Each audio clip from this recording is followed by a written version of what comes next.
The promise. The conference table gleamed under the fluorescent light, but all I could see was the reflection of everything I'd built slipping away. My company, my life's work, 43 years of sawdust, sweat, and sacrifice laid bare in front of a mediator's pen that had just stopped moving.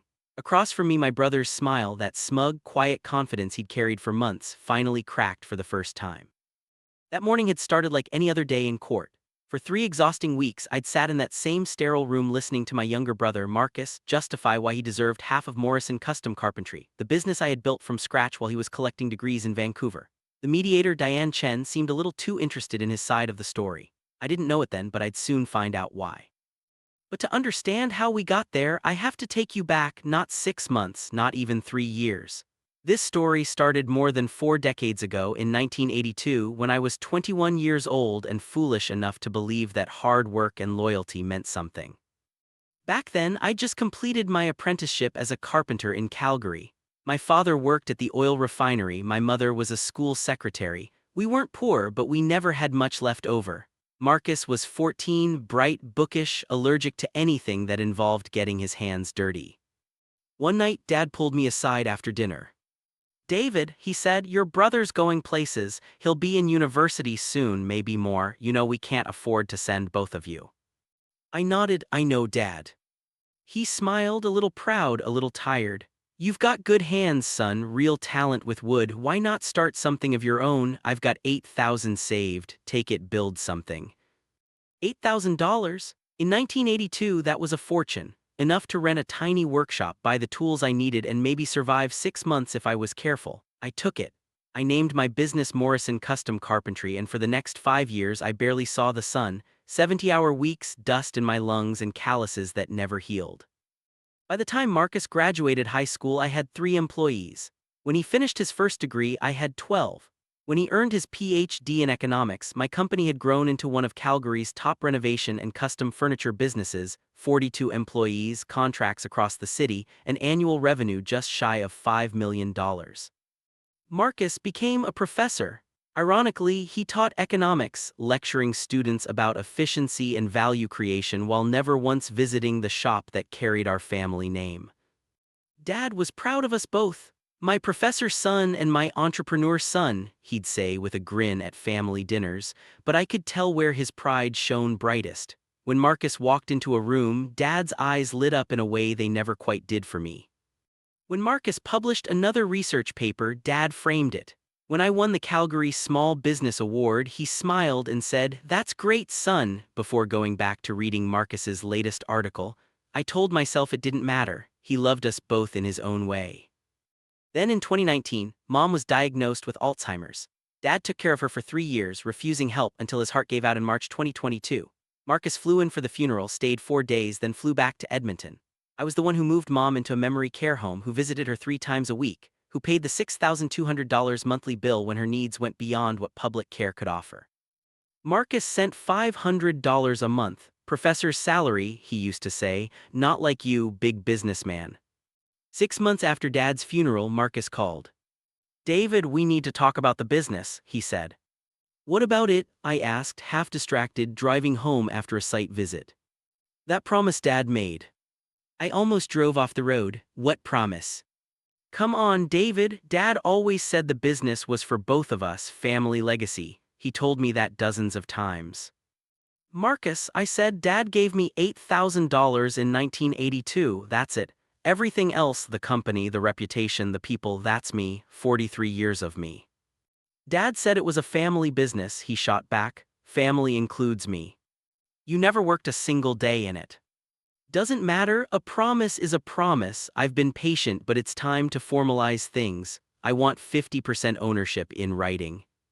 I pulled into a Tim Hortons parking lot and just sat there, gripping the wheel. "You can't be serious." "Dead serious," he said. "You've had decades to build wealth." Dad wanted things balanced. He told me more than once that the business was for both his boys.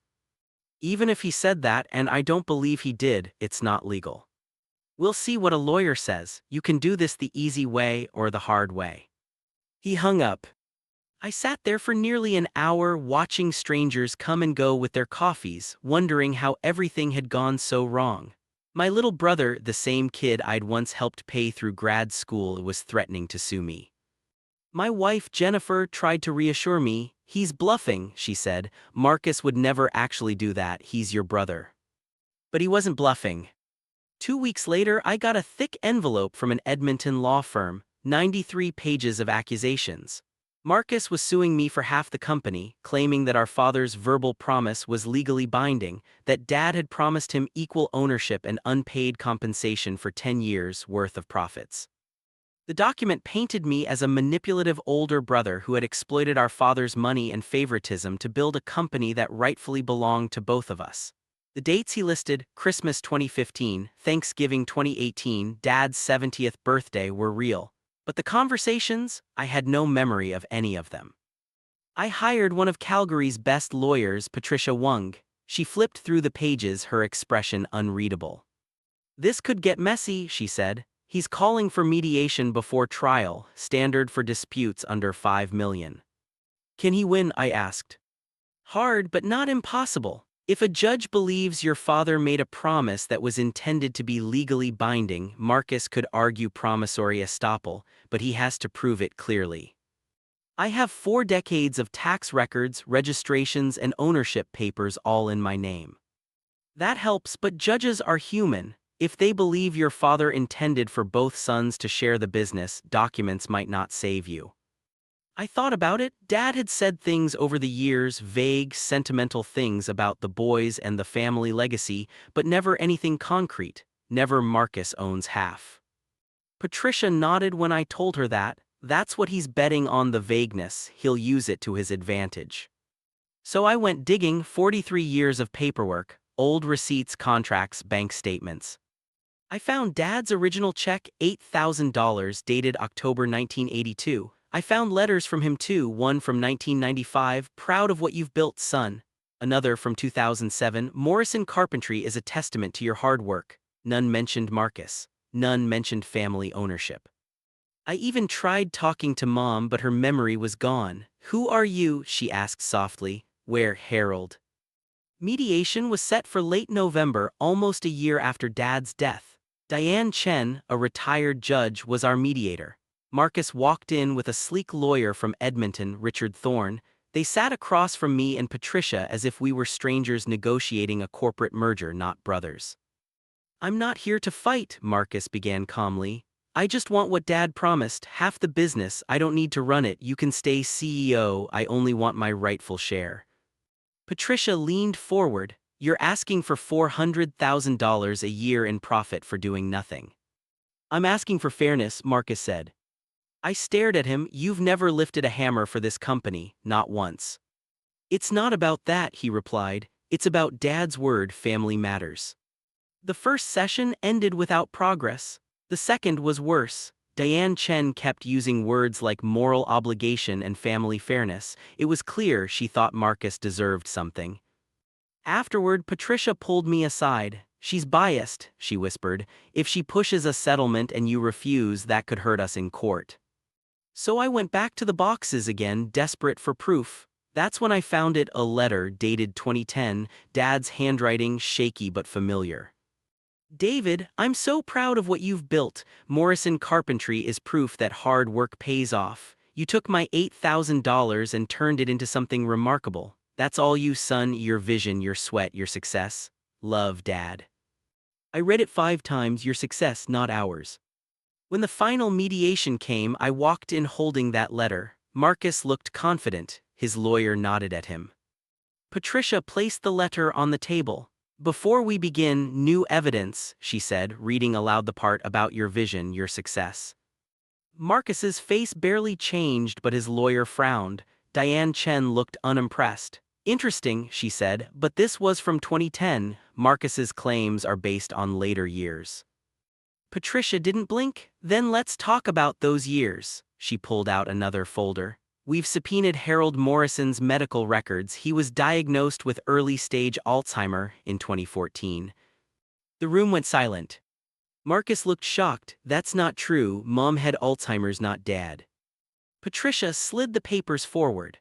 "Your mother was diagnosed in 2019. Your father 5 years earlier. Early cognitive decline, confusion, memory gaps. His doctor recommended that the family document any important promises or agreements because Harold might repeat or distort them later.